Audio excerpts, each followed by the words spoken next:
Los historiadores lo han sabido siempre, pero para los cristianos que tienen la creencia de que Jesús era el único hijo de María, que permaneció virgen, será una sorpresa saber que el verdadero Jesús tuvo varios hermanos y hermanas, y que después de su muerte, sus seguidores fueron guiados por su hermano Santiago, también llamado el Justo. Eisenman cree que algunos de los manuscritos y esta iglesia primitiva de Santiago tienen mucho en común. Ambos se llaman a sí mismos los humildes, sumisos o pobres, son los ebionitas. Entonces, los manuscritos están utilizando la misma palabra para referirse a la comunidad del maestro virtuoso, que ese cristianismo primitivo utiliza para referirse a la comunidad de Santiago. Tengamos cuidado. ¿Está diciendo que esos son los primeros cristianos, o no? No, los primeros cristianos que conocemos por lo que dicen las Escrituras, es decir, los primeros cristianos palestinos. Ahora tenemos que decidir qué se entendía por cristiano de Palestina en este periodo para contestar su pregunta. Y a esa otra discusión técnica que podemos tener. ¿Quiere decir que existe una diferencia entre los primeros cristianos de hecho y los primeros cristianos de fe? Por supuesto, hay una gran diferencia e incluso no sé si alguna vez se llamaron cristianos. Ninguno de ellos se habría considerado cristiano. La Biblia apenas habla de la iglesia primitiva, de Santiago y de otros miembros de la familia de Jesús. No se veían como una iglesia separada. Su única diferencia con los otros judíos está en la esperanza de que Jesús regresará como Mesías. Pero por otra parte eran judíos estrictos y piadosos, al estilo de los escritores de los manuscritos. Además, estos manuscritos no lo mencionan con claridad, pero es posible que algunos fuesen realmente de ese tiempo. Eisenman ve un fascinante paralelismo. De los manuscritos surgen tres personas. El líder, llamado el maestro virtuoso, que no fundó el movimiento, pero marcó el rumbo. El sacerdote malvado, un enemigo exterior, probablemente el sumo sacerdote de Jerusalén, a la cabeza del sistema. Y una tercera y fascinante figura que perteneció al movimiento pero fue expulsado, y se llamaba el embustero. Y a este embustero alguien le dijo que impartiese enseñanzas equívocas de la ley, para eliminar la frontera que los antepasados habían establecido, para llevar a la gente por el mal camino y negar la ley en medio de toda la comunidad. No podría ser una descripción mejor de lo que hace Pablo en la conferencia en Jerusalén, en el libro de los Hechos y en su carta a los apóstoles.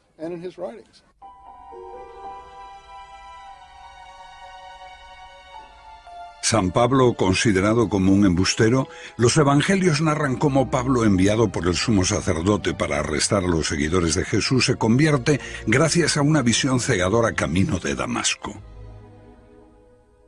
En los manuscritos del Mar Muerto, Damasco es utilizada como un nombre clave para mencionar la región donde están situados los campamentos en el desierto.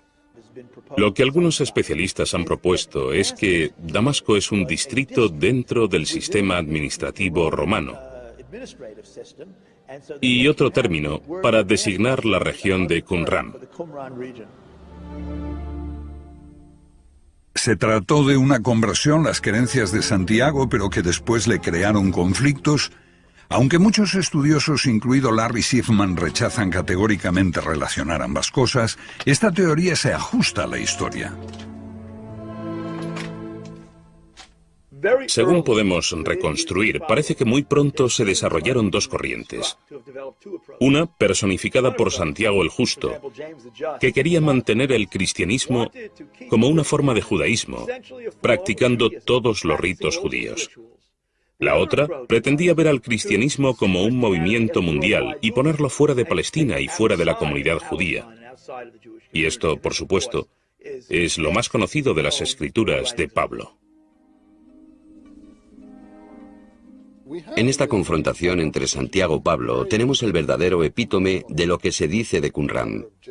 En la carta de Santiago dice que si quebrantas un pequeño punto de la ley, eres culpable de quebrantarla toda. Por lo tanto, sé un mantenedor, no un quebrantador. Sé un hacedor. Todas estas palabras las encontramos en el vocabulario de Qumran. Santiago es un cabal representante de la escuela de pensamiento de Qumran.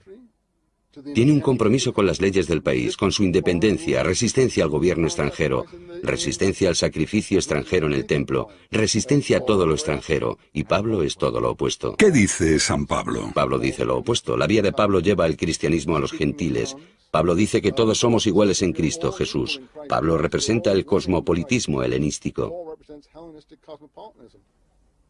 Pablo ha llegado desde la lejana ciudad de Tarso, años después de la muerte de Jesús, de un mundo de griegos y romanos. Es de buena familia y tal vez lejanamente relacionado con los herodianos. No rechaza a los romanos, al contrario, es incluso ciudadano de Roma y está protegido por su poder. Esos grupos contrarios a Pablo utilizan el mismo lenguaje de Qumran, llamándole un enemigo, un adversario, un embustero, un lenguaraz. Son las mismas expresiones que encontramos en Qumran.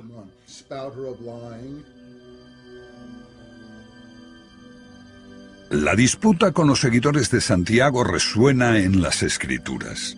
Cuando exhorta a abrir la fe a los gentiles en el templo, Pablo es rodeado por una multitud enfurecida de judíos que lo quieren matar. Los soldados romanos lo salvan. De la pluma de Pablo surge otro Mesías, respetuoso con el poder, que invita a poner la otra mejilla y a dar al César lo que es del César.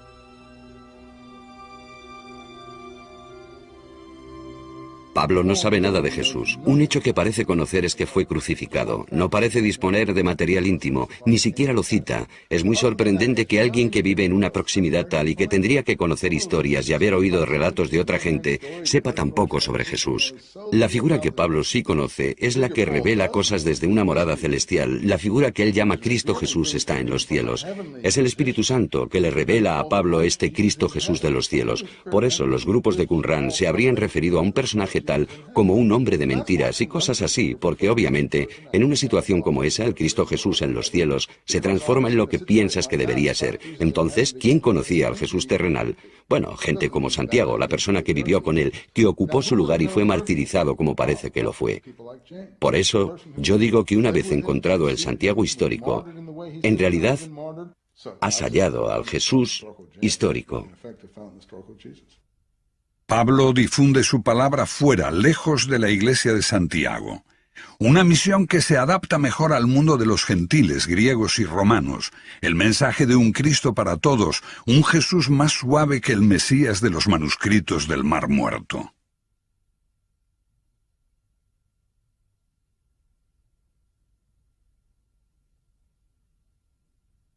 El vocabulario es el mismo, pero los conceptos se invierten. En lugar de agresividad encontramos pacifismo. En lugar de combatividad vemos reconciliación. En vez del mesianismo apocalíptico, tenemos un mesianismo espiritualizado. En vez de un Mesías guiando a las huestes celestiales en una guerra apocalíptica contra el mal de este mundo, vemos a un Mesías que hace milagros, a una figura sobrenatural. La respuesta es muy simple. El poder romano impuso un movimiento mesiánico no amenazador, no combativo y no agresivo que podría tolerar. Los manuscritos se rechazaron porque daban otra interpretación. La gente que conservaba estos manuscritos se negaban a ser parte de ese acuerdo. De hecho, eran muy contrarios y pagaron el precio final.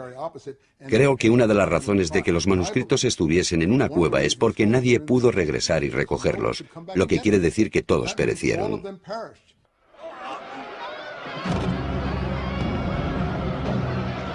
Estamos en el año 67, cuando toda una generación posterior a Jesús muere. Los judíos se alzan contra el poder romano, espoleados por una profecía que anuncia la llegada de un nuevo gobernante del mundo. Él expulsará todo el mal de la tierra, pero el Mesías no viene. El apocalipsis se torna en catástrofe y holocausto. El emperador Vespasiano arrasa Palestina. Los judíos son diezmados. Decenas de miles son crucificados, multitud de personas son asesinadas o llevadas como esclavos. Jerusalén arde, el templo es arrasado, sus tesoros saqueados.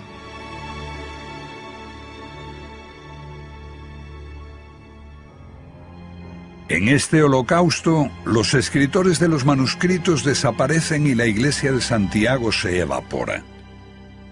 Lo que queda son las comunidades que Pablo había creado. Serán el modelo del futuro cristianismo y los evangelios. Sin el testimonio de ningún testigo ocular, escritos por apóstoles separados de la vida real de Jesús por una o más generaciones y por la grieta del holocausto. Los evangelios de Marcos y Lucas fueron escritos entre los años 70 y 90 después del alzamiento, el de Mateo entre el 80 al 100, y el de Juan más tarde incluso 3 o 4 generaciones después de Jesús. ¿Qué credibilidad tienen los evangelios? Un hecho crucial para los cristianos es la resurrección. ¿Cómo se describe esta? En Marcos, 3 mujeres ven a un joven vestido de blanco. En Lucas, 3 mujeres y 3 hombres ven a 2 hombres con trajes brillantes. En Mateo, 2 mujeres ven un ángel. Y en Juan, solo María Magdalena ve a 2 ángeles. Al compilar su Nuevo Testamento, la Iglesia de Pablo tuvo muchos testimonios contradictorios entre los que elegir, y mucho lo decidió la política del momento. La selección necesitaba tener un amplio atractivo y excluir lo que no agradase a los gentiles. Necesitaría afirmar una ruptura con el judaísmo y desviar la atención de la iglesia original de Jerusalén y trasladar cualquier culpa de los romanos en la muerte de Jesús a los judíos. Así, Jesús casi se transforma en un no judío.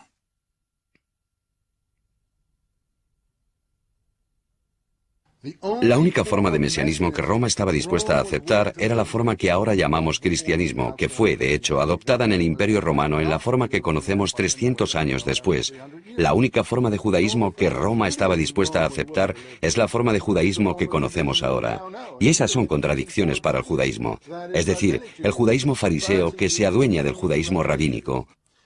Entonces, las contradicciones para el judaísmo son tan extremas como lo son para el cristianismo, porque ambas tienen la misma visión farisíaca hacia el poder romano que he estado señalando, y que es la de la aceptación. La estrella de la profecía es utilizada por su fundador, un oscuro rabí. La mayor parte del mundo no ha oído jamás su nombre, Rabí Jochanan ben Zocha. Los judíos lo conocen, pero otros apenas lo conocen.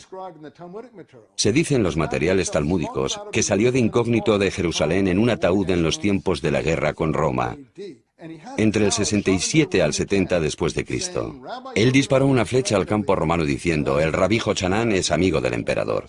Eso revela la orientación del partido fariseo. Estaban con los romanos. Entonces es llevado al campo romano y revela la profecía mesiánica a Vespasiano.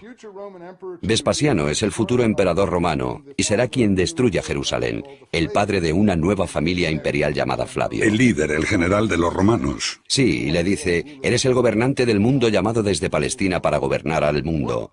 Lo que ha hecho esta persona es aplicar la más preciada profecía de su pueblo al destructor de su pueblo, el destructor del templo y de su tierra natal. Nada podría ser más cínico ni más humillante. Pero, ¿qué hay en los manuscritos? En esos rollos tenemos la literatura de un pueblo que no se sometía. Podemos creer en la política del rabí Jochanan o en la de Jesús que sugiere poner la otra mejilla, o como dice Pablo, las autoridades romanas son aquellas que debes aceptar. Podemos creer que es una política pragmática y que era la más sabia para sobrevivir. Pero no puedes sino admirar a esa otra gente rebelde.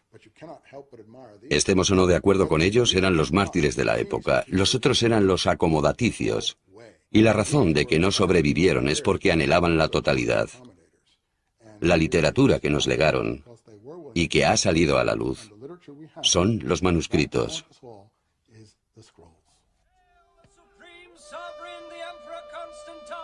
Nicea, año 324, 3 siglos después de Jesús. Constantino, el primer emperador romano en abrazar el cristianismo, convoca a los obispos. Existen disputas teológicas sobre la verdadera naturaleza de Jesús, hombre o Dios. Lo que decide Constantino se convertirá en la base del credo cristiano hasta hoy.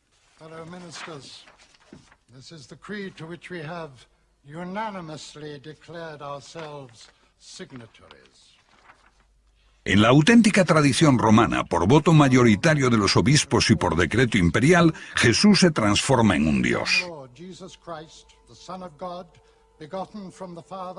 God from God, light from light, true God from true God.